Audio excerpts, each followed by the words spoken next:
Hello, hello, hello. Welcome to Royal Sussex Live. Welcome one and all. Well, I I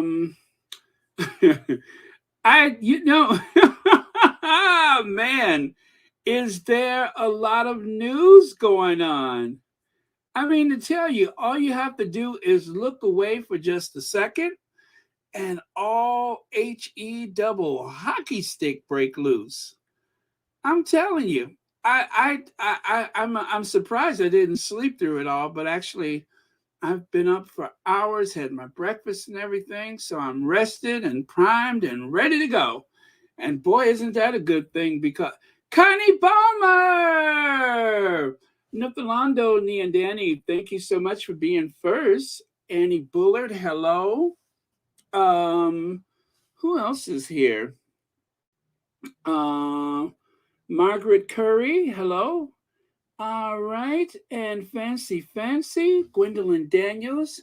Ann Fu, hello. Lydia Washington. Hi, Lydia. Good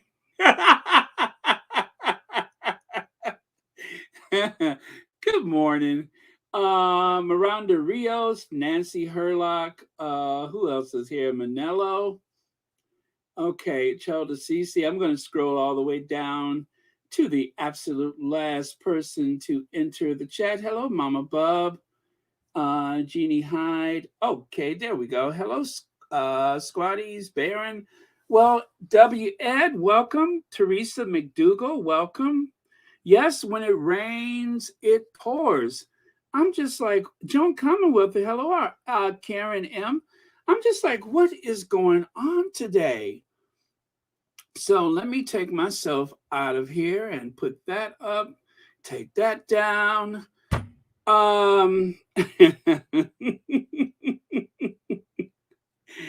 Hello, Big Mama, Myra.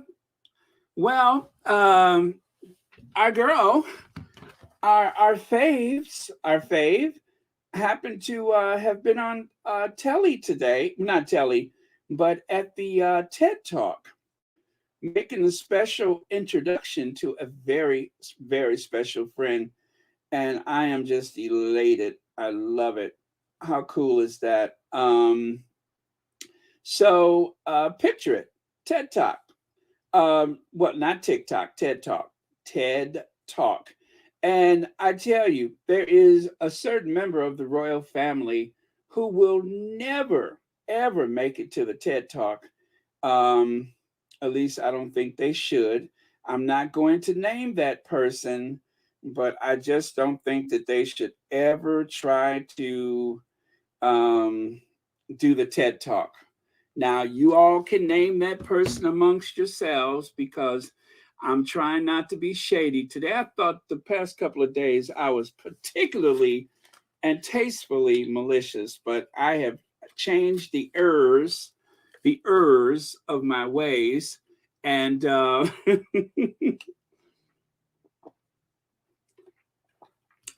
me get myself hydrated here so we can jump into it. Anyway, hello, Teresa. Oh, that's for someone else. Jeannie Hyde, hello. So let's move on. So there she is, looking absolutely gorgeous. And by the way, thank you for the squatty who posted this collage online for us. But yeah, she looks absolutely gorgeous. If you are following Misan Harriman, you should be able. Oh, wait a minute! I need the microphone. You know what? I just pushed the microphone right out the way. Yes, we are going to get to those terminations. We are going to get to those terminations. People have been fired. People have made surprise appearances. There's all sorts of things going on this fine day. Hello, Misty Blue. Misty Blue, are we there? Are we there? I haven't checked, and I know you have a video you just posted this morning, but are we there? Are we there yet? Okay, all right. So let me stop dragging this out. There was the TED, the TED Talk stage, of course, and let me see here. Let me get this for you. I'll grab that for you. Has an unmatched eye for a good photograph. I've experienced his talent firsthand as he has captured many meaningful milestones for me and my family. And I know there are many others who share in this experience. His lens has photographed everything from events that have changed the world, invisible moments we all desperately needed to see, along with some of the planet's most recognizable faces. But this was not always his path, and you might be surprised to hear not who, but what he credits for his success. I am so thrilled to welcome to the TED stage my dear friend, Miss Ann Harriman.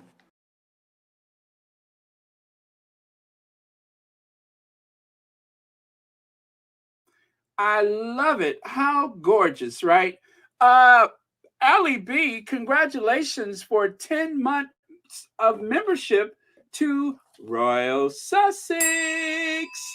Welcome to your 10 months of membership. Thank you so much for reaching this amazing milestone.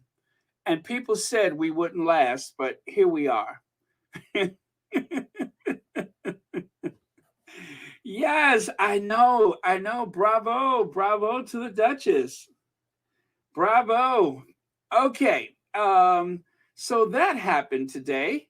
Now, let's go here. You can see Misan on the stage. I'm sure he said something lovely. However, I haven't seen it yet, so can't wait because Misan Harriman is someone who is, as far as I'm concerned, a true humanitarian and an inspiration. He has been documenting the famine in sub-Saharan Africa and making people aware of it at a time when governments and all kind of NGOs and stuff don't seem to be aware of it. Although there are many governments and NGOs that are aware of it, but not enough. Not enough. If we have the resources to give all that military hardware to um, Ukraine, let us please feed, clothe, and make sure that there's enough water in sub Saharan Africa. So that is my soapbox moment. Thank you, Misan Harriman. And this guy is going to receive all kind of awards and acknowledgments in the years to come. I'm sure of that. So Charles is in trouble. Charles is in heap of trouble.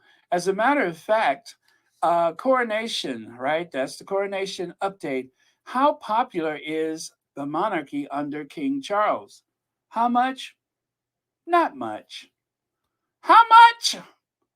Not much. Yes, as the country preachers would say, how much? Not much. Yes, Black Queen, there was that genuine tone of love and compassion in our Duchess's voice. Absolutely.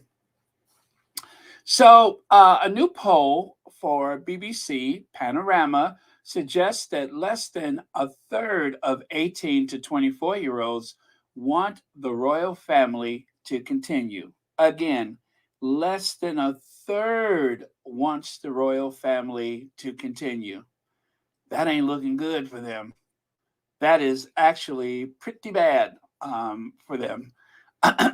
But should Britain continue to have a monarchy or should it be replaced with an elected head of state?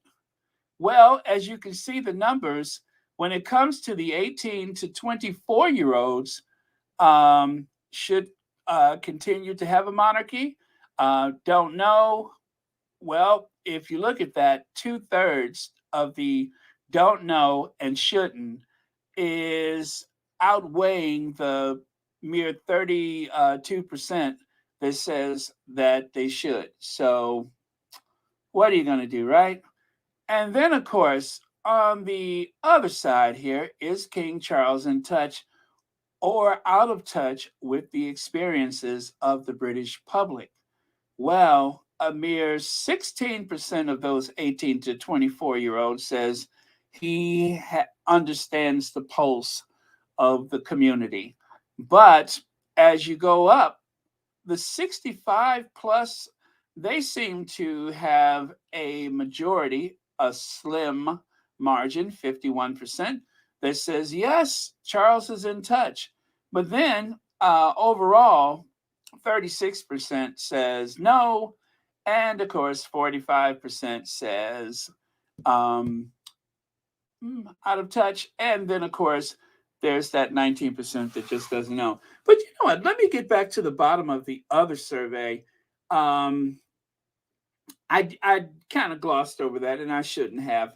58% of the people, according to this YouGov YouGov poll, says there should be. Let me see. Should Britain have a monarchy, or should it be replaced with like? Well, 58% says that it should has a monarchy. Should have a monarchy, and of course, you know, take that with a grain of salt.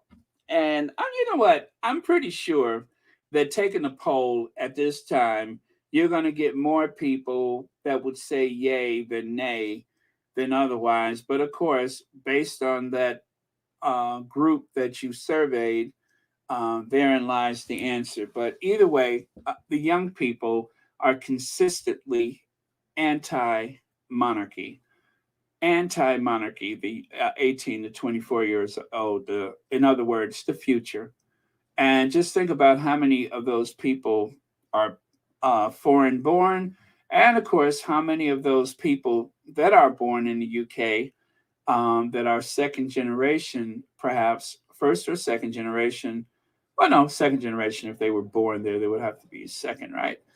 Just think how many of those people that are going to grow up and not have any type of value for the royal family.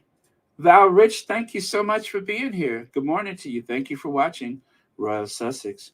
Hello, Deborah Robinson and Pomerose 71. Hello, Deb Bailey. All right, so let's move on. Got a lot of stuff to cover today. Right there, extremists vile plot to spook king's horses with those alarms. And there's a sample of those alarms if you've never seen one before. Um, they say that certain people carry those for protection.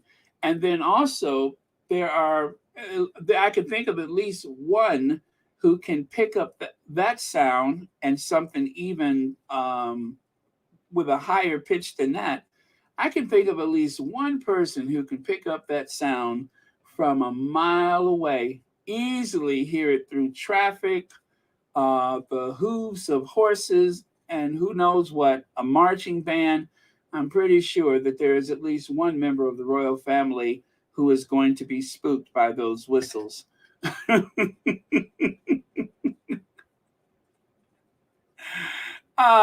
Here is an illustration that someone threw on the interweb. That was kind of fun, kind of funky, kind of fun. Okay, not only are we funding the circus, we're expected to sit in front row and pretend it has been assembled for our pleasure.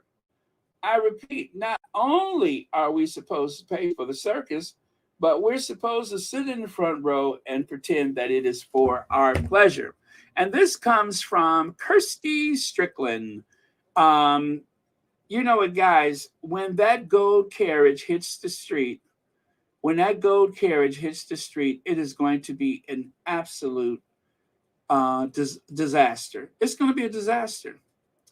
I suspect that as the May 6th event edges closer, even closer rather, that fatigue may be replaced with something resembling rage.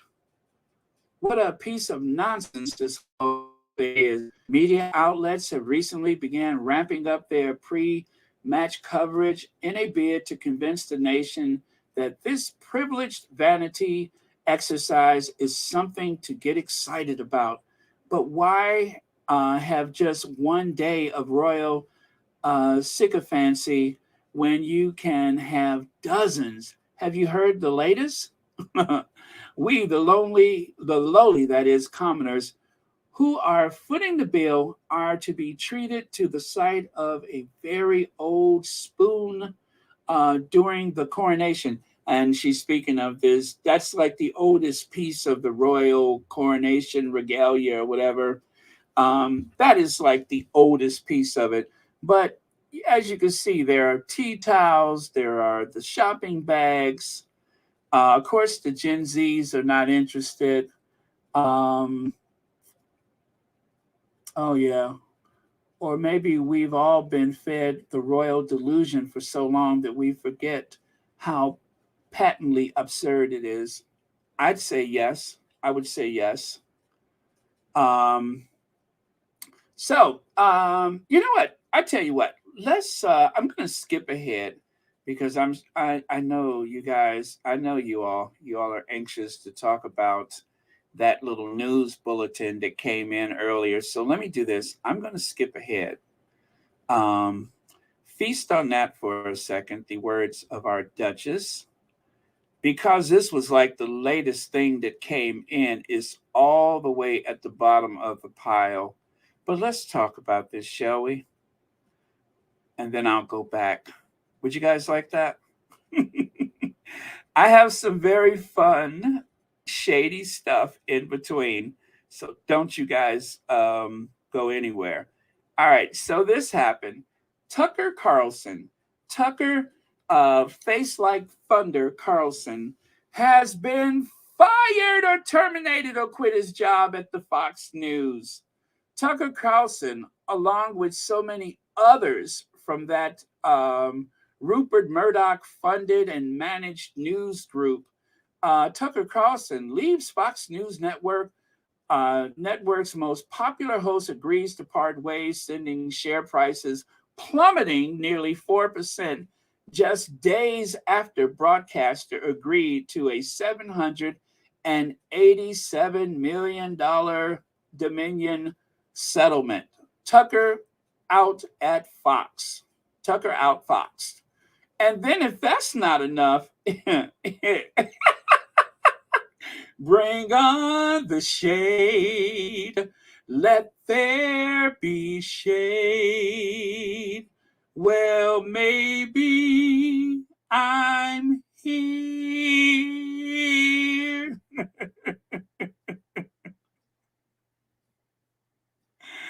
Ah! Ah! Don Lemon is fired by CNN. Stunned host hits out at network for not having the decency to tell him directly as his sexist on-air behavior finally catches up with him.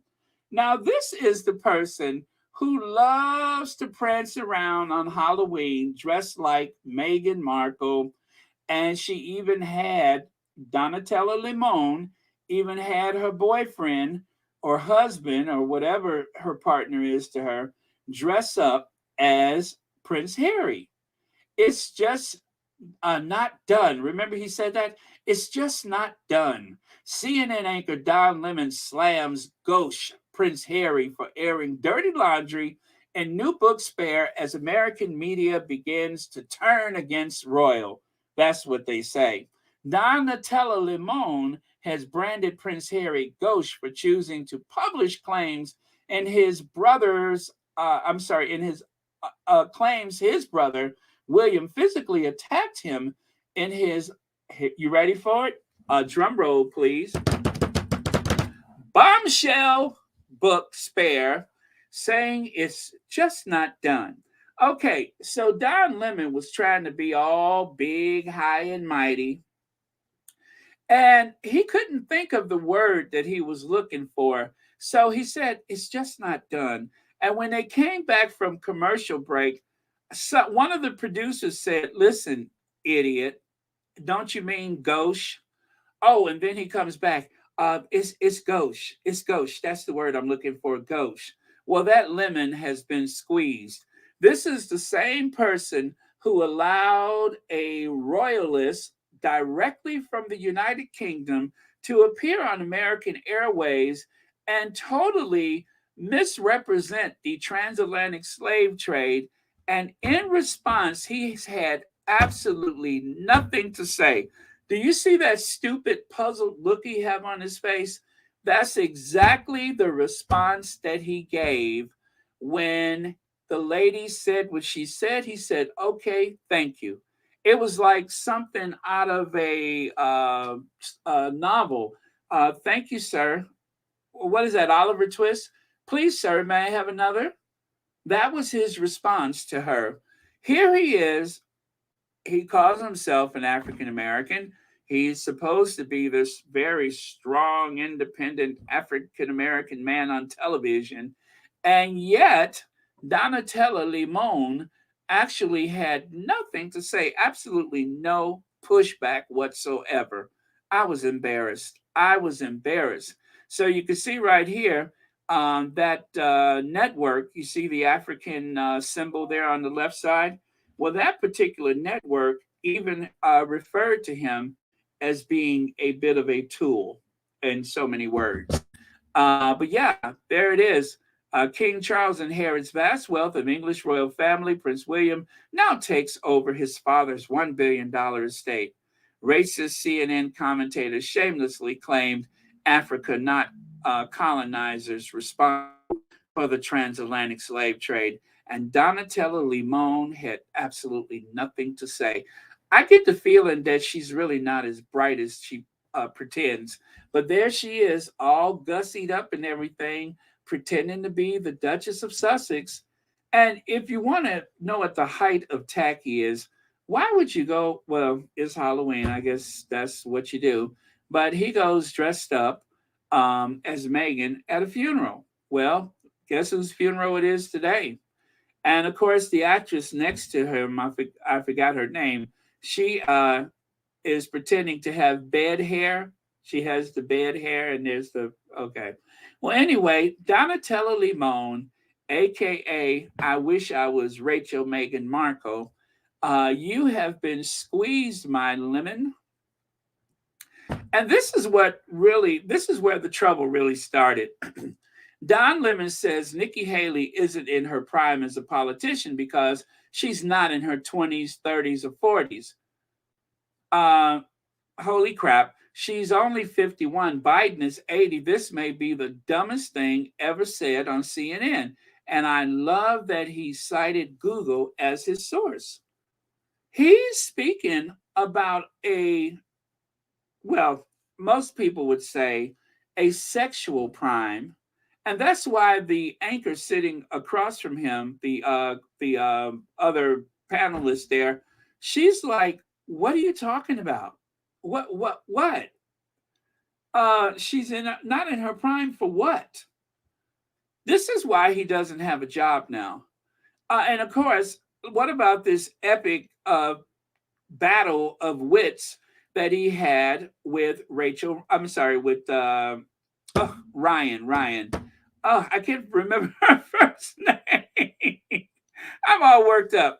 Anyway, so I even Kamala Harris slammed those questioning her. Yes, it was about the racial identity, and he came up with this big, convoluted, weird. It's just amazing some of the stuff that comes out of his mouth.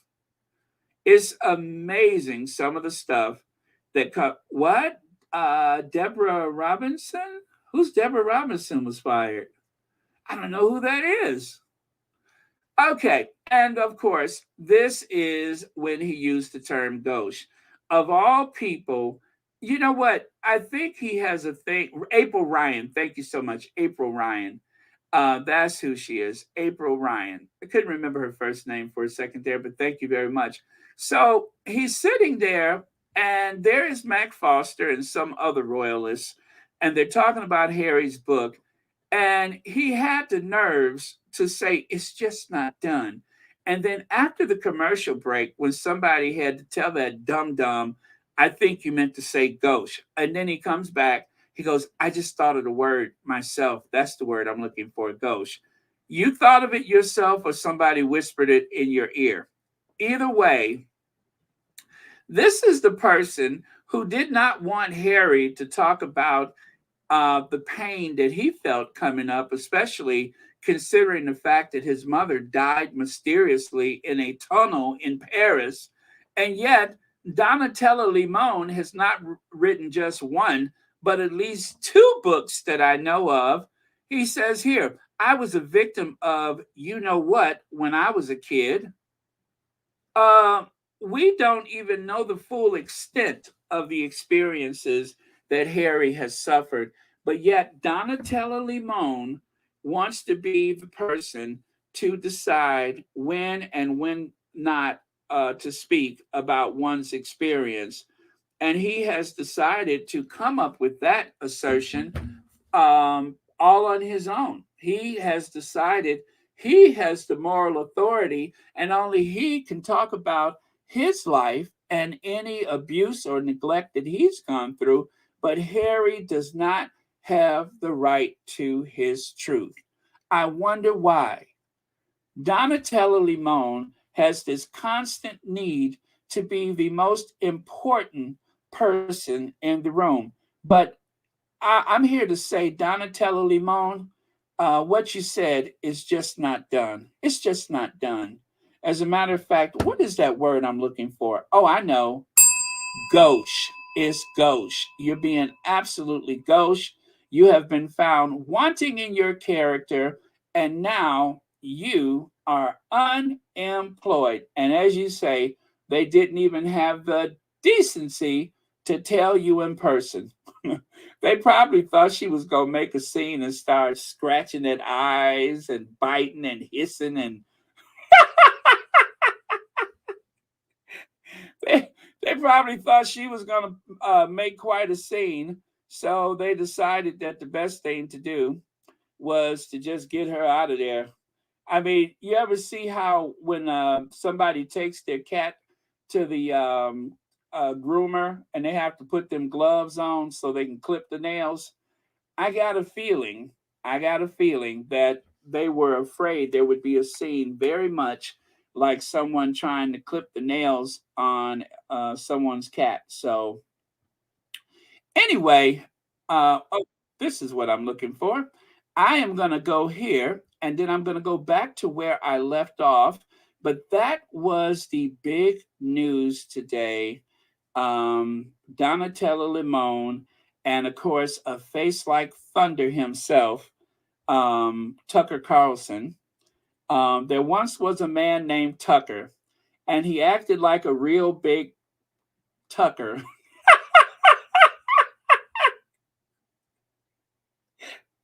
I could think of an appropriate rhyme, or I could think of an inappropriate rhyme. There once was a man named Tucker, and he sure act like a Tucker.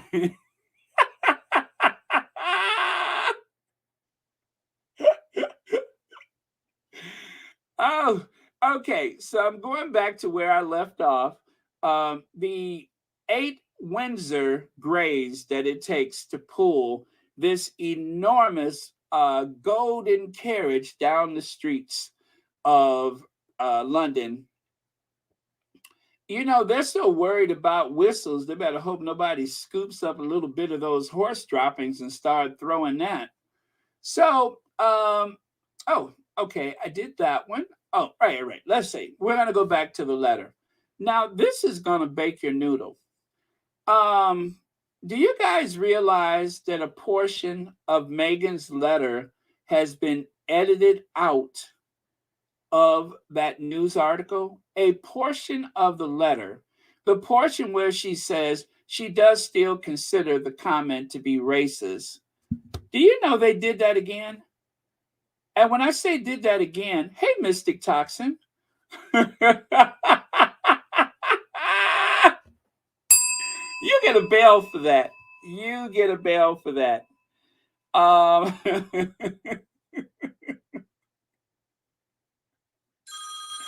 okay. Okay. Now that's a polite one. There it is. Yes, that's the word. That's the. How did you know that's the word I wasn't looking for? How did you know that that was the word I wasn't looking for? There once was a man named Tucker.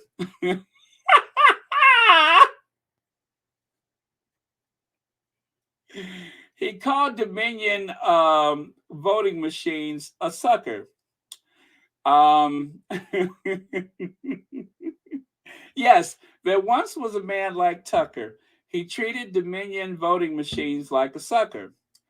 And so they went to their attorneys and said, um, with yearning, that doesn't rhyme. I better stop before it slips and come out. That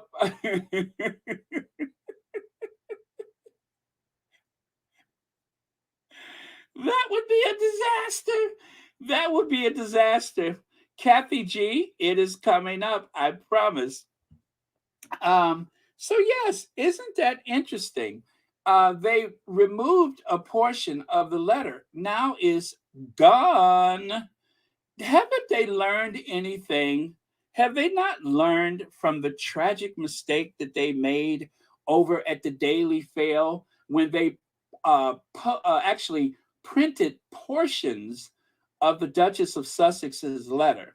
Not the entire letter, but Lord Nappyhead's paper, the Daily Fail, printed a portion of the Duchess of Sussex's letter, and that was the basis of a lawsuit that cost them an undisclosed amount of money. And so now the Telegraph decided, we are going to make an adjustment here.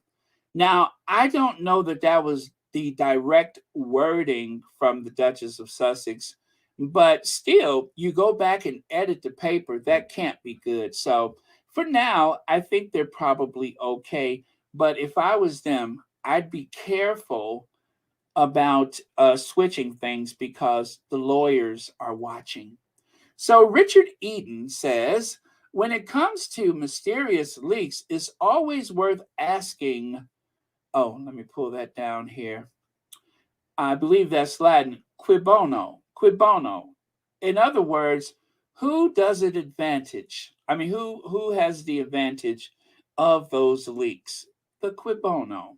So that is still remains to be seen. We don't know who has the advantage of that.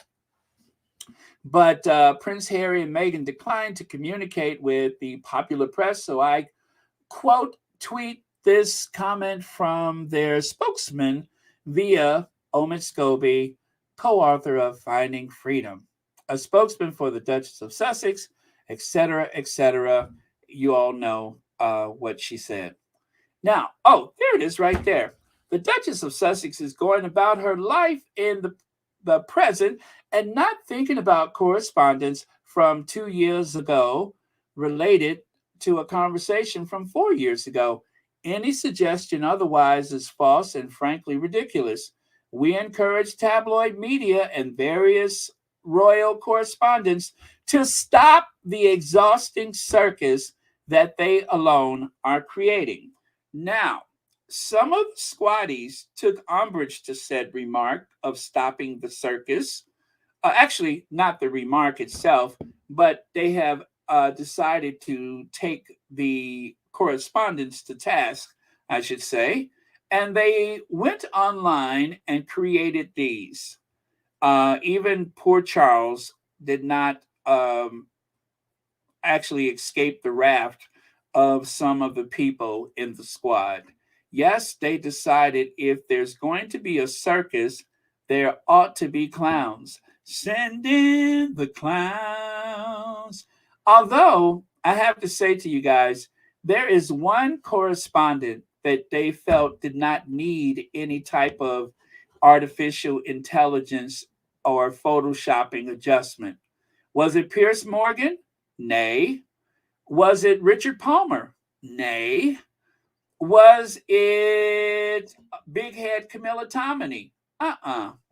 And I suspect, who is that in the middle there beneath Camilla? I forget her name. And of course, you can see Dickie Arbiter.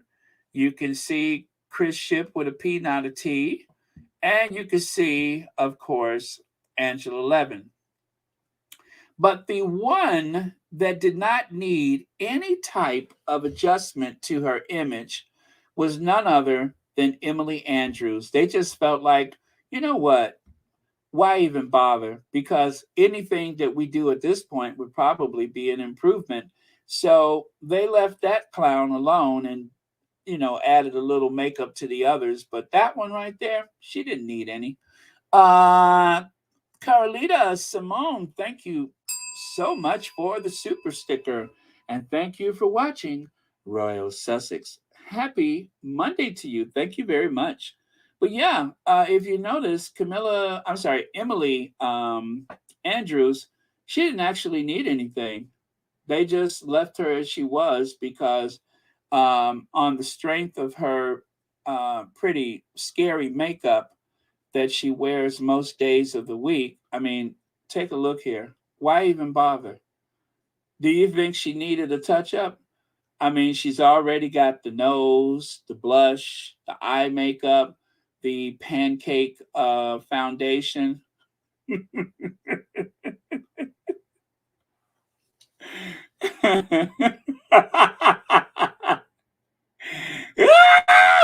Woo! Okay, to be honest with you guys, when I lifted that collage off the interweb, I decided to cover up the image of Emily Andrews with one of her regular images. And I tell the truth, you guys, you didn't notice the difference until I just told you so, did you? Right? Did you?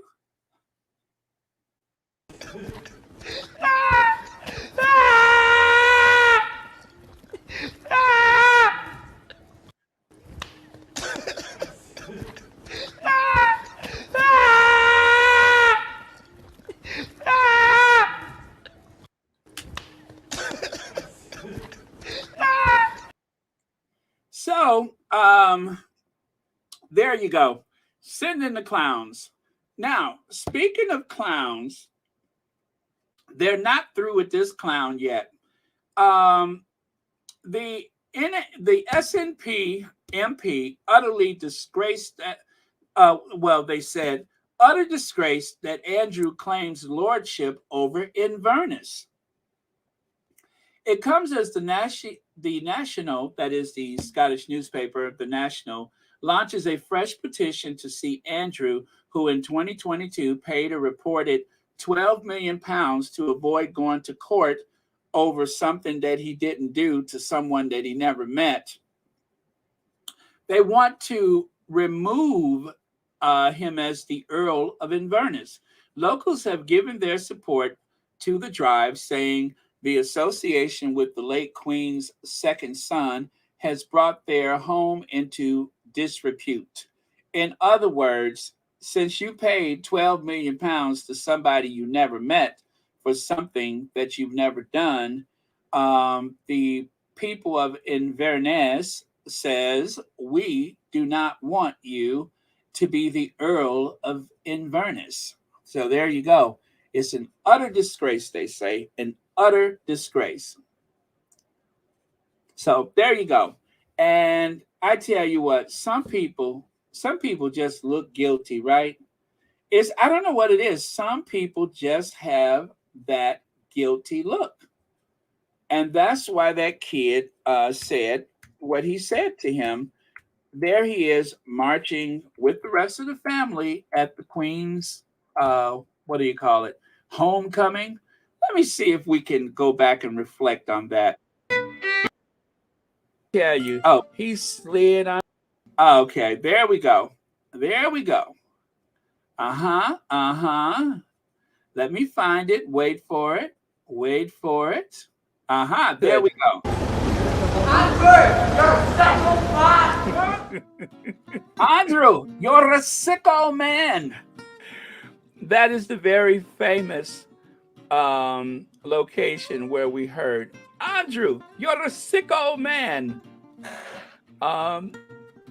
So just to give you a little geography, the queen was rolling down the street in her royal state hearse, and the kid on the side saw a group of siblings, an aging group of baby boomers, actually a couple of them pensioners at this point, walking toward him, and he was so overwhelmed with emotion that something welled up inside of him and said, Andrew, you're a sick old man. And then he was plucked from the crowd, thrown to the ground, handcuffed, and as he was carted away, he yelled, disgusting! I love it. Disgusting! Woo! One more time.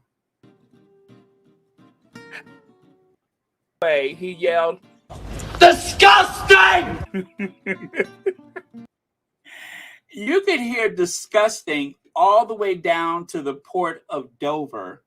I mean, his voice echoed across Britain like a massive thunderstorm. Disgusting!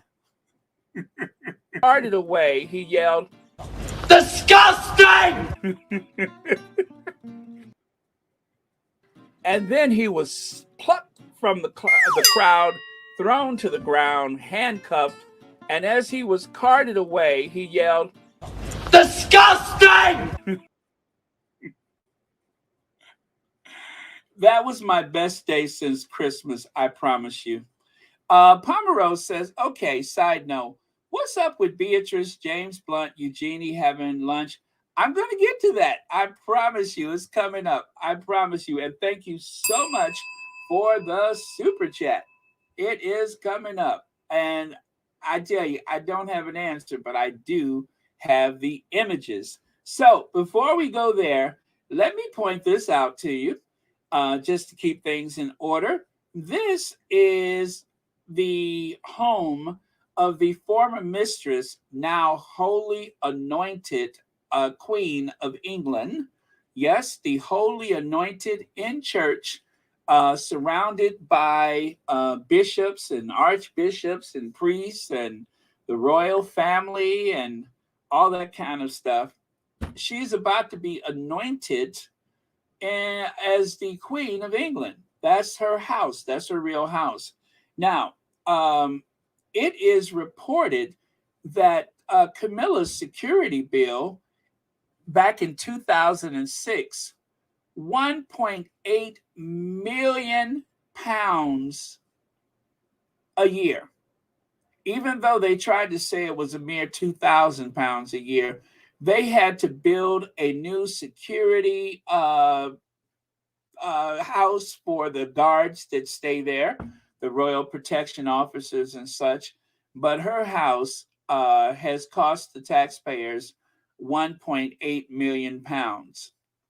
See, their security measure at Duchess of Cornwall's country home, this is 2006 money, will cost the taxpayers 1.8 million pounds. It emerged last night. A lodge, oh, you know what? That's not per year, although I bet you it is still expensive. A lodge the size of a 4-bedroom bungalow is being built for police protection officers on the ground of Raymill House, Camilla's Georgian mansion in Wiltshire. Can you believe that? There will also be a police carport, high-tech surveillance equipment, and landscaping around the 2 million pound house, which she visits just once a week. And that was back in 2006. It turns out that some people say she doesn't actually even live with Charles. The figure makes a mockery of the claim last month by Prince Charles' private secretary, Michael Peet, that Camilla was costing the taxpayers a mere 2,000 pounds a year. Now, mind you, This was back in 2006.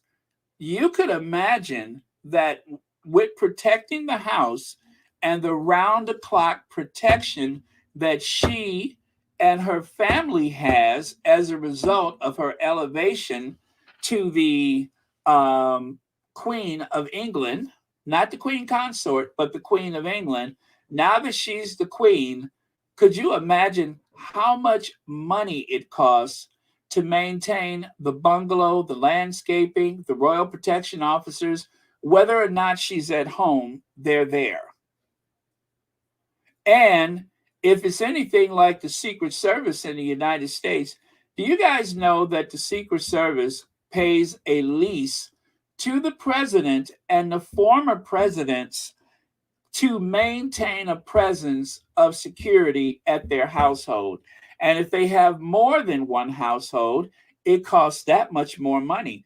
So the Trump International Hotel Tower and all the other crap in New York has round the clock protection from the Secret Service, and they have to pay to lease that space in his building and in Mar-a-Lago and any place else he maintains a home. That is the truth. And that costs millions of dollars a year. So that 1.8 million that it costs to build a bungalow for the security, I would imagine that that is how much it's probably costing the taxpayers, if not a lot more, to protect her and her family, her children and such. Yeah, cha-ching. And of course, the Metropolitan Police, the Royal Protection, they don't discuss the price of security. So 100 million pounds for the coronation, that's just a flash in the pan. If they say it's 100 million, I promise you it's probably three times the amount, if not more. One interesting thing at the um, mansion that Camilla owns, there's actually a sculpture in her garden of a pig sniffing for truffles. And, I had to put my thinking cap on. I said, that's probably symbolic of something. And I just figured it out. Her indelible friendship, her lasting friendship with Pierce Hoghead Morgan, that is why she put that sculpture out in the garden. So that while she's out there sunbathing, while she's trying to get enough light in between every fold and wrinkle, she can lie out there in her garden in her bathing suit. God help the neighbors. God help anybody flying over in a plane, helicopter, or hot air balloon. As she lies out in the garden looking like a vicious bowl of jello, she can think about her relationship with Hoghead Pierce Morgan. What a lovely lady. What an absolutely lovely lady. So let's get into it. Princess at the pub. Eugenie shows off her baby bump as she joins Sister Beatrice in Notting Hill for outing with celeb pal James Blunt and Pierce Hoghead Morgan. What the frappuccino is that about?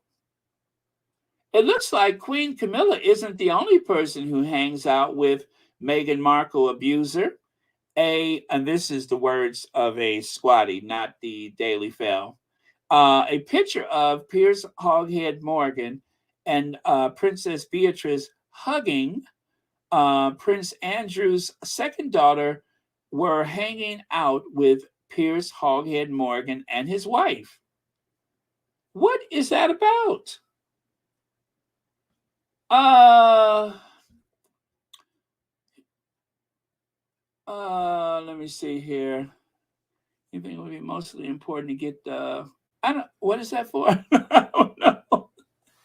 Okay. I guess Jeepers Creepers does not want to be left out of the coronation, so she's tap dancing for Camilla with Pierce Morgan. As for Eugenie, oh yeah, the major eye roll. I don't know. I don't know. Why are they hanging out? And we assumed that the only connection Piers Morgan may have had to the institution, or should I say, the main connection, would have been Camilla. But now it seems like there's a what is going on? Why are they hanging out together?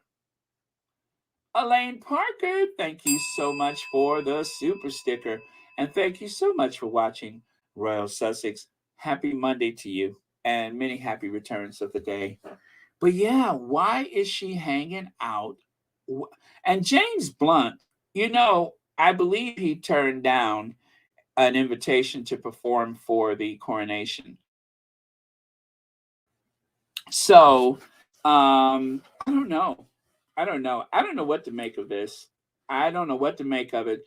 But it's not like anybody's trying to hide or anything like that. I mean, they're in it and they're together, and it makes me wonder if someone didn't tip off the paparazzi to make sure that they're there with those cameras. Uh,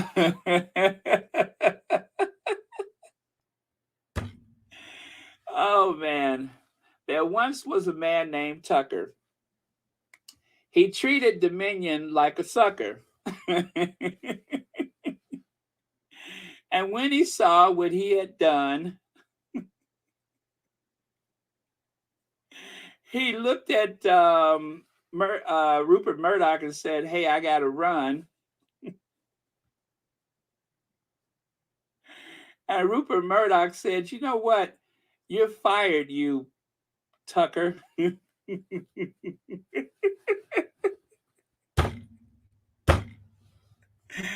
Ah! Woo! Okay, Manello, 3 months. Thank you so much. I'm just having a good time. Serenaded Donatella and saw her gliding out of her CNN. Oh, do they have pictures? Do they have pictures? Did she get all mad and prissy and go running in there and snatched all her stuff off the desk? How about that?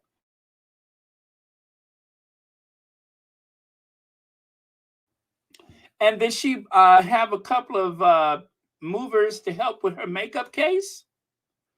How about that? I got to go and look on the. Well, the fail will have the pictures. You know that. I got to see. I don't see anything. So, oh boy, I want to see those pictures. Anyway, Chris Litch, chairman and CEO of CNN, says, to my CNN colleagues, CNN and Don Lemon have, you know what? Let me stop. It says Don, not Donatella Limon. CNN and Don have parted ways. Don will forever be part of our CNN family, and we thank him for his contribution over the past 17 years. We wish him well and will be cheering him on his future endeavors. CNN This Morning has been on air for nearly 6 months, and we are committed to its success. Signed, Chris. That is the letter or the tweet or whatever mentioning the parting of ways between CNN and Miss Donatella Lemon. So now she can go home and dress up like Rachel Meghan Markle and prance around in her stilettos all day and don't have to worry about what anybody says because she has plenty time to sort things out. Donatella said they didn't tell him to her face she was fired. I don't know why. Just hearing she was fired tickles me. But, well, you know what? That's what you get for being so sassy. Let me see here. I'm going to take a look at a couple of more of your comments. And then we're going to go down. Actually, I tell you what. This came in yesterday. This happened yesterday. Let me pull this down so I can see it. It says the president of Ireland posted a video paying tribute to their dog, Broad. I think it's pronounced Broad. The video shows Broad meeting world leaders. Broad bonded with Harry and Meghan when they visited Ireland. Rest in peace, Broad. Um, Someone tweeted that image, one of the squatties. Well, how sweet is this? This is the president of Ireland. Now, I was satisfied just to be able to share these photos with you. I just want you to see all of these photos right now. And then I'm going to do this. I'm going to do this. And then I'll be right back to you. You ready? Here we go.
So, if you notice, if you noticed, um, that is some of the world leaders that they introduced Broad to.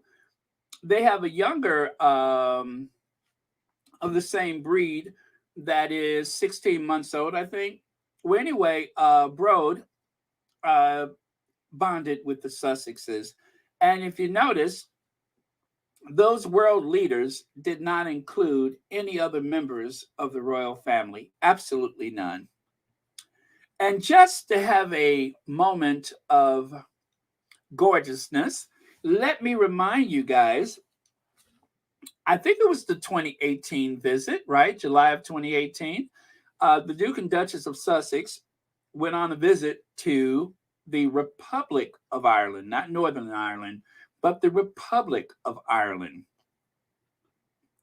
And Meghan showed up and showed out. She showed up and showed out. I love it. She actually, what she did was let you know that you can go on a royal visit and you don't have to wear anything that is so obscenely and so garishly paying homage to their national colors.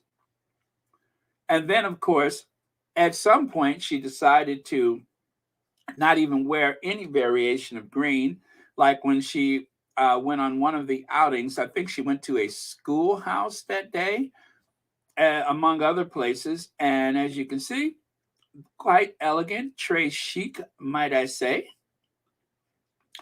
Oh, thank you so much, Leslie F. You know, I love editing. And of course, um, you can see this guy is just beaming with pride and delight with the opportunity to be with the Duke and Duchess of Sussex. And here is another occasion at the Republic of Ireland.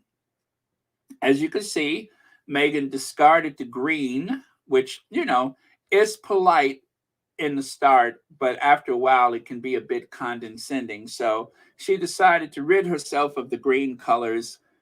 And I know the newlyweds out there doing their thing. And look at that. Look at that. Some kid grabbing his beard. And of course, there they are bonding. So as you can see, Brode bonded with the Sussexes. But if you look on the other side of the slide, you can see, I think he's kind of baring his teeth. Why is William pulling his lip down to like examine his teeth? Is William trying to figure out how do you get teeth that white? Is he considering whitening his teeth or what? What is going on with that? Well, anyway, it just goes to show that there's a vast difference between a visit with the Sussexes and then, of course, all the blow dry hair and extensions that you get with some other members of the royal family. Well, if that's not enough for you guys, you know, I think Meghan showed impeccable taste. I wonder if the people of Ireland have ever gotten over the offensive, the assault on the optic nerves that they received when the Duchess of Cambridge showed up, dressed up in those Kate Country Kitchen curtains outfit that she had on. This is what Kate wore to Ireland, and this was back in 2020, not the 1920s, but 2020. Kate wore this on her trip to the Republic of Ireland. Garish, it's alarming, it's so loud. And I think this is probably why Brode could not bond with Kate because, dogs have an acute sense of hearing. He could probably hear how loud that dress was, even under that very dull, drab looking coat that she's wearing. And the other thing that I just noticed, why does her coat buttons look like eyeballs? Why does her coat button look like eyeballs? Her coat button look like those eyes that how the pupil of the eye is rolling around inside of the little piece of plastic. That's probably why the dog doesn't even want to look that way. He's probably terrified. Like, why is that ugly coat looking at me? Mommy, Daddy, why is that coat looking at me? I'm scared. And then, of course, when poor Brode turned his head the other way, then he's got William to deal with. So he just couldn't win. But with the Sussexes, it's all warmth all the time. How sweet is that? Yes, that garish green dress was an assault to the people of Ireland. And absolutely. But wait a minute, you guys. The offense did not end with this dress. You would have thought, okay, so she wore that dress. She made her point. How much worse can it possibly be? Well, the assault continued well into the night when she showed up in that vampire bride dress, is what they call it. Yes, the assault to the people of Ireland continued well into the night when she put that get up on. I mean, what did the people of Ireland ever do to the British? I mean, they have been through hell with the British. And then when you come to make peace, how dare you put on that other garish green iconography of that misrepresentation of fashion? How irresponsible. I tell you. Good thing that the Ireland of today, the very modern Irish Republic, they can pick and choose who they allow to step onto their shores. It's just really sad. I and it there was like people were having like these headaches for some reason. Some people thought it was like some type of sonic weapon or something like that, but it wasn't. It was Kate's outfits. That's why people were having these headaches, nosebleeds, eye irritation. That's why, because of Kate's utterly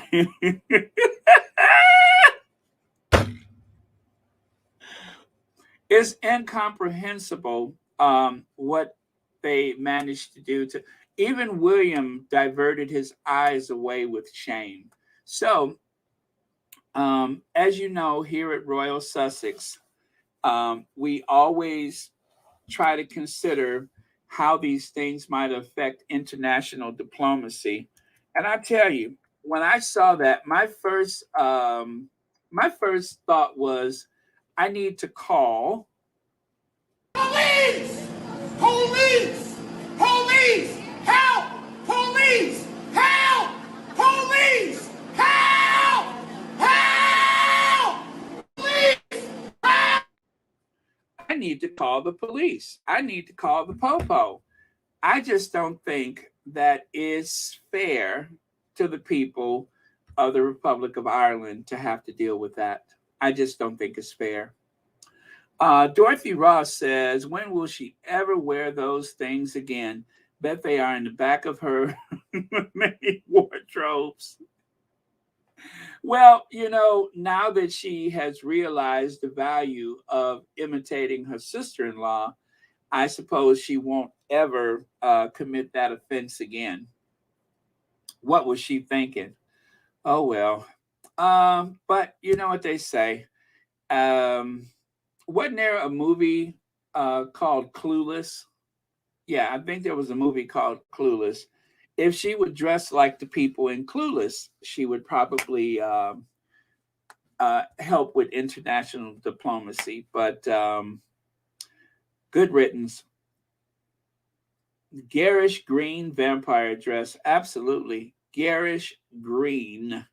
That is the actual name of that color, is garish green. So, you guys, the estimated total annual cost of the monarchy is £345 million. The monarchy is expensive and very expensive, of course. It wouldn't matter if it were free. What does this say behind there? The cost of our democracy would still be too high. But when the palace tells you its value for money, don't believe them. We could get much better for far less. And that's true. You could get better for far less. A symptom of a bigger problem, the huge waste and extravagance of the monarchy is a symptom of the main problem. The palace is totally uncountable. I'm sorry, yeah, uncountable, yeah, and is able to operate with a far greater degree of secrecy than any other part of the state. It also clearly has considerably lobbying clout within government, which explains why the government hasn't cracked down on the royal spending.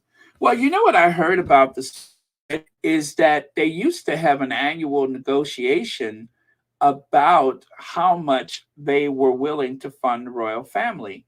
And I believe it wasn't Gordon Brown. Who was the prime minister when they voted for the Brexit? And then after the vote, he quit. Anyway, it was under that prime minister that they decided that they would just come up with an annual percentage every year rather than to put the queen through the humiliation of this annual negotiation from the legislative from the House and of Commons and such. So that is why there is no oversight now when it comes to the spending. It's all discretionary with the palace based on this huge surplus of money that they get every year. I have a feeling that that's not going to last long. David Cameron, thank you so much, Cecilia. Oh, Perlina answer? Yeah, thank you. And Fatima, thank you. I see there. It was Cameron, David Cameron. He was the MP that allowed that to go through. And so now there's little or no oversight over how much they spend. They say it's 100 million a year. It's actually more like 345 million pounds. They don't like to disclose the cost of security. And with a state funeral and now the cost of the coronation, that cost is going to, oh, I don't even want to think about it. Checkmate. So as you can see, DeSantis, my favorite chew toy nowadays, DeSantis. Do you know that the mouse has whipped DeSantis's behind again? They realized that DeSantis and his attempt to try to put the mouse, to try to put Mickey Mouse, Disney Corporation in their place, not only did they actually change things in the board, in the county board of directors, before his people could get there, pretty much taking all the power away from them. You know what else they did? Florida board says it discovered another 11th hour agreement with Disney. In other words, and by the way, I had to censor that, they have set a price of utility that is non-negotiable. In other words, they cannot dictate how much Disney pays for their utilities. It is all done by that board that has governed Disney since the 1960s. And DeSantis tried to take over and put his own people in place. And yet, in the 11th hour, they also changed that. So now DeSantis is running for his life. There is a mouse that has a shoe with his name on it, and he is going to stump him with it. Disney just completely stripped power from Ron DeSantis' handpicked board that was supposed to oversee Disney World's government services. In an amazing move of legal genius, Walt Disney Corporation completely pushed through a pact and restrictive covenants that would tie the hands of future board members for decades. According to one lawyer, Disney move completely circumvents the authority of DeSantis' board of governors. Disney defended the agreement and said they acted within the law. Go Disney. So there you go. Win-win for the mouse, and Rick DeSantis is that little piece of matter and debris under Mickey Mouse's foot that he can't seem to shake loose. So there you go. I just love Mickey Mouse. Now, if you haven't heard this story, Rahan Stanton, a 27-year-old from Maryland, is set to earn his law degree from Harvard Law School this year after years of working as a garbage worker. Tyler Perry personally called and offered to pay for his law school education after hearing about his story. So this is actually a story from 2020, and the update is that he is nearly complete with law school, and in the next couple of weeks, he is going to graduate with a degree from Harvard. Harvard Law is where Barack Obama graduated. I believe that is also where John F. Kennedy and many other prominent politicians have graduated.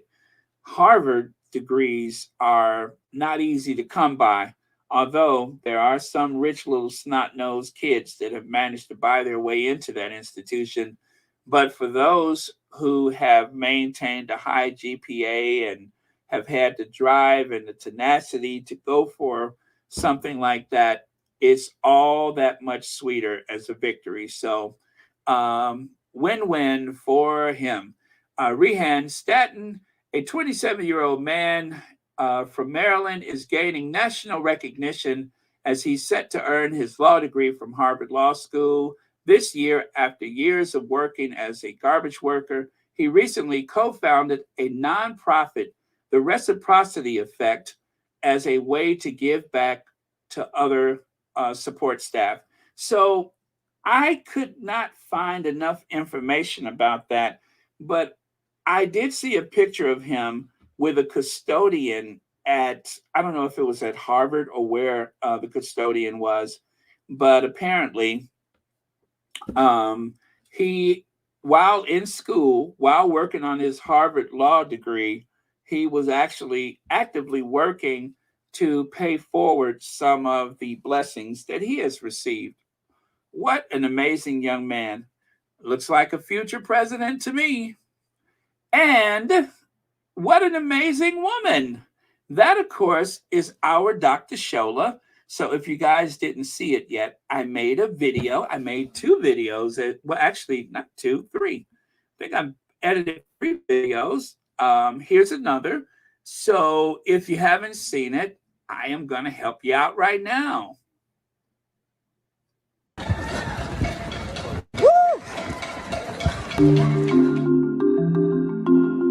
I'm running the London Marathon for Prostate Cancer UK.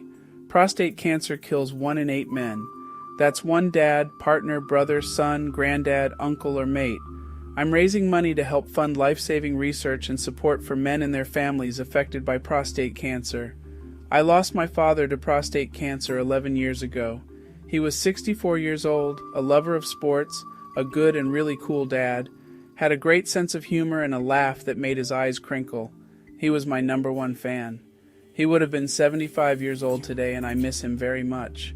I am running to stop prostate cancer from claiming any more fathers, brothers, sons, uncles, friends with life-saving research and provide support to families like mine that lost a loved one.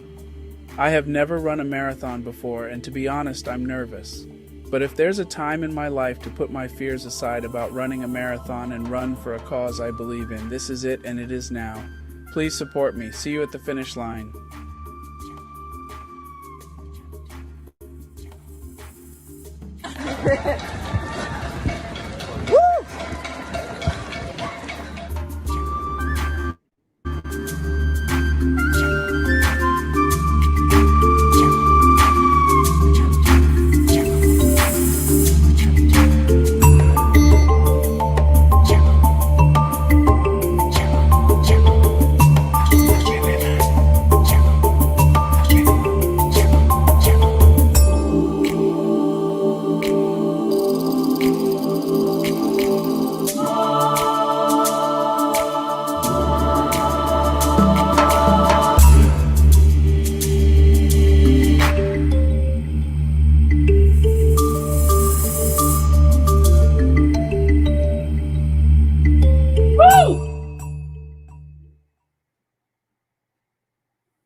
That's right. Service is universal. Dorothy Ross, thank you so much for the super sticker. And thank you always for the hugs. And thank you for watching Royal Sussex. And let me see, what else do we have here? Yes, bravo, Dr. Shola. And yes, that is true. Sharon Middleton has dropped a little knowledge on us. President Obama was editor-in-chief of the Harvard Law Review. That is a very prestigious position. As a matter of fact, I believe he was the first, if not the only, African-American who has actually been the editor of the Harvard Law Review. And that is like one of those positions on campus that everybody wants to have, and some people just don't have the chops for it. So there are many firsts for Barack Obama, and that is yet another one. The Harvard Law Review, very important. All right, thank you so much for the sharing that, Cheryl Middleton, and you get a bell for that. Thank you very much. All right, Olivia Johnson, thank you so much for the super sticker, and thank you for watching Royal Sussex. Happy Monday to you. And okay, so you guys, I jumped ahead so we could talk about this. If you have any more comments about Donatella or Tucker or any of that stuff, you can go ahead and do that now. But otherwise, guess what? An hour and 20 minutes, and I am done What a fast pace we kept today. I don't know how that happened. I had like 54 slides, but anyway, here we are. So if you have anything else you want to share, now is the time to do it. Poor Donatella. That mouth got the better of her. She just wouldn't shut up. Hello, Cookies and Cream. Thank you so much for being here. Let me see here. Are there more Dr. Sholas in the UK who support Harry and Meghan? I sure hope so. I sure hope so. But the one that the media seems to gravitate toward is Dr. Shola. She has been quite outspoken about many topics. And whenever she appears on the show, there is a lot of hate watching her, watchers that is, but there's also a lot of people that love her outspokenness and cheer her in every way, including when she takes her runs. So very, very cool. What an amazing thing to run a marathon for something like that. I love it. Thank you so much for your comment. Mary Kathleen Wilson, thank you so much for your comment. Ruth C says, I watched Dr. Shola run. Thank you, Baron, for ingenious of you. Thank you very much, Ruth C. Thank you very much. As promised yesterday, I told you there was a video and I was going to share it, and I was so glad to do it. Let me see. Dr. Shola is a gem. Yes, amen to that. Oh, it's Legs here. Hey, Legs. Let me see. And I'm scrolling back just a little bit here. Well, I think I was so hyped up. I was talking so fast. It's no wonder we got through everything really quick. Thank you, Tyler Perry, for his support for this young man. Yeah, I was about to say Dr. Perry, but who knows? There will probably be an institution, or has that happened already? I'm sure there has been. You know, those honorary doctorate degrees that they give out. I'm pretty sure Tyler Perry has one by now. If not, he should. Yes, Cookies and Cream. Yes, they asked for it and they got it. Dr. Shola is such an inspiration to all women. Amen to that. I love her. Okay, and Fatima says there are silent supporters of the Sussexes. In the UK, it's just very difficult to allow supporters, and environment is very to the one in the US. The tabloids are in charge over there. Yeah, they tend to command the message. Oh, Misan again? Sure will. All right, let me go back to that then. Let me go back to Misan. Give me just a second. Okay. Let me take this off the screen. And I will go back to the very beginning where we had to see our Duchess. I had so much already from last night, right? And so I'm just like, oh, tomorrow should be a breeze. I got most everything done. And then what happened? Tucker, Misan, and Donatella Limon. So all those things happened. And I'm like, okay, well, I got more to talk about today, which doesn't explain how we got through it so fast. But I think I was just all hyped up and giddy and excited. Okay, this is how it started today. There you go. And thank you for the suggestion, Lydia Washington. So that is our Duchess making that surprise appearance on, actually to the crowd. She's on screen, but to the crowd, doing an introduction to Misan Harriman. So there you are. And here she goes. For a good photograph. I've experienced his talent firsthand as he has captured many meaningful milestones for me and my family. And I know there are many others who share in this experience. His lens has photographed everything from events that have changed the world, invisible moments we all desperately needed to see, along with some of the planet's most recognizable faces.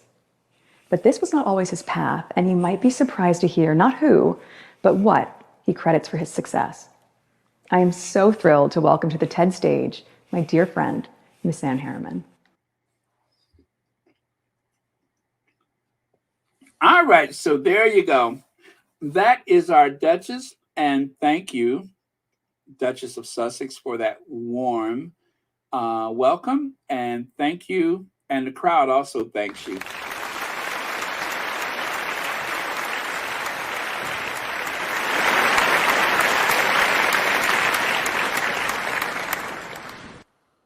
All right, beautiful. Okay, so, thank you so much, Andrew Bodie. Thank you. I had fun. Okay, so if there's nothing else, you guys, I think I am going to make like a tree and leave. Okay, yes, I did just pop a grape in my mouth.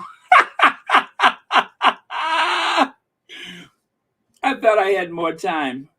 Well, I really didn't need as much time. I needed more teeth. If I had more teeth, I could have done that in a very stealth mode. But since I don't have enough teeth to make sense out of it, it took a minute to get that grape down. But thank you for asking. Let's see. Phyllis Brooks says, another good one, Baron. This has been a great day. Yes, it has been a lovely day. Lovely day. Lovely, lovely, lovely day. Lovely day. Lovely day. A lovely day. Lovely day. Lovely day. Oh, man. Oh, Corinna Reyna, hello. Oh, there we go. I missed it. There you go. Thank you so much for being here. And Fu says, looking at Duchess of Sussex introducing her friend Harriman shows her loyal a friend she is. You, Duchess Meghan. Absolutely. Let me see. Yes, yes. Tucker thought that he was not indispensable. Lovely day, definitely. Uh-huh. Yep. Tucker had gotten too big for his britches, and of course, Donatella Limon. Don Lemon just has a very bizarre attitude, and never really watched him that much, but he always had this kind of snarky tone that he used, and I couldn't stand it. I could not stand that snarky tone that he had. So I was never a fan. And it just doesn't surprise me that he would be in this situation because he's so arrogant. He really is. He has a certain benign arrogance that is off-putting as far as I'm concerned. And I'm just not surprised that happened. Anyway, and good riddance. And as for Tucker Carlson, with that fake outrage that he has day after day after day, Tucker Carlson, his job was to make sure that people remain outraged and hostile and afraid.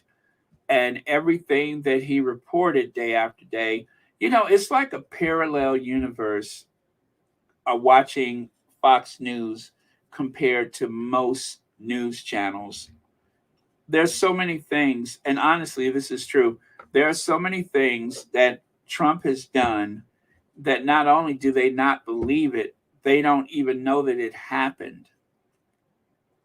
They don't even know it happens. You can go to certain restaurants, airports across the country, and they will have the Fox News on at the terminal 24 hours a day. 24 hours a day with one lie after the next. And you look around and you're just like, are these people really buying that? Yeah, Newsmax is like a refuge for the most incompetent people. Sadly enough, if you can't make it on Fox News, Newsmax will take you. Teresa McDougall says, Baron, dirty water doesn't stop plants from growing, so we won't let negative words stop our progress. Just keep thriving. Amen to that. Let me see here.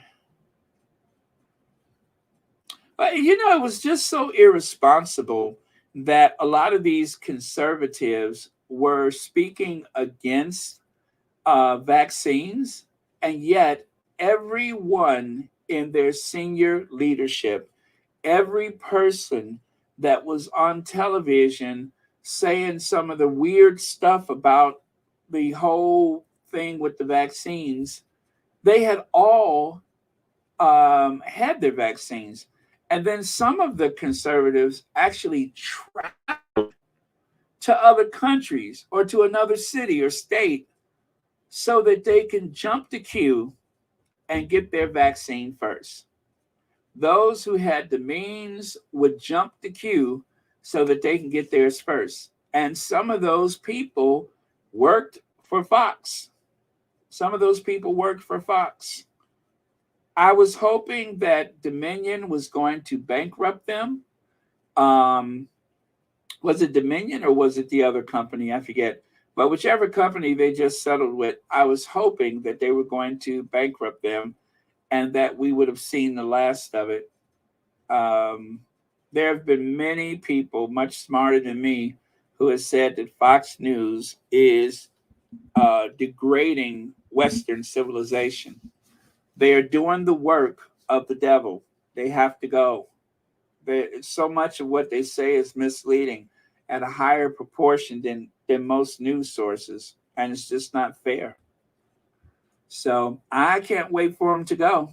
So let's do a little review. That is from Misan. This is the Coronation. They said that the young people, the 18 to 24-year-olds, they reject the idea of monarchy and they would like to have an elected head of state.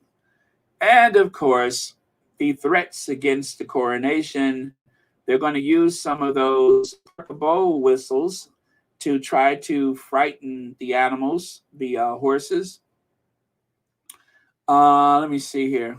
Oh, and of course, Charles won't have to worry about it, because he has certain devices he can put in his ear to prevent that high-pitched noise, which he could probably hear from the port of Calais.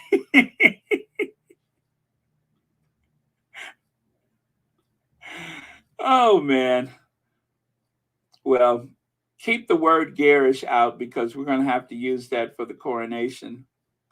So, yeah, that's just a little review of what we spoke about today. All right, you guys, I am going to,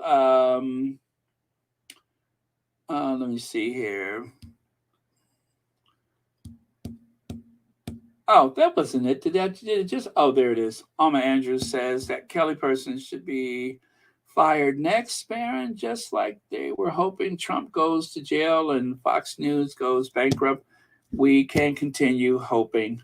Yeah, chances are, one of the people that Harry has accused of making his life miserable avoided jail time.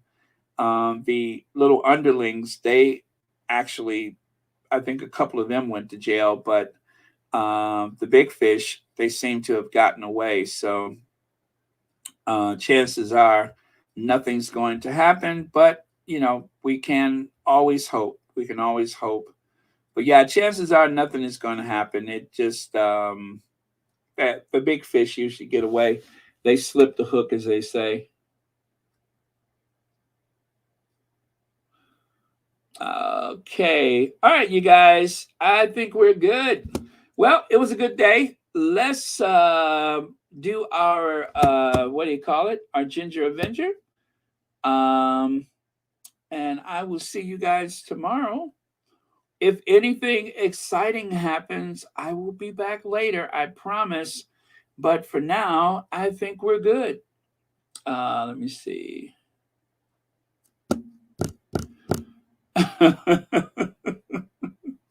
What did I miss? I'm sure Barry may be aware of a way YouTube is funny. Okay. Okay. I guess we'll sort that out later. Let me see here.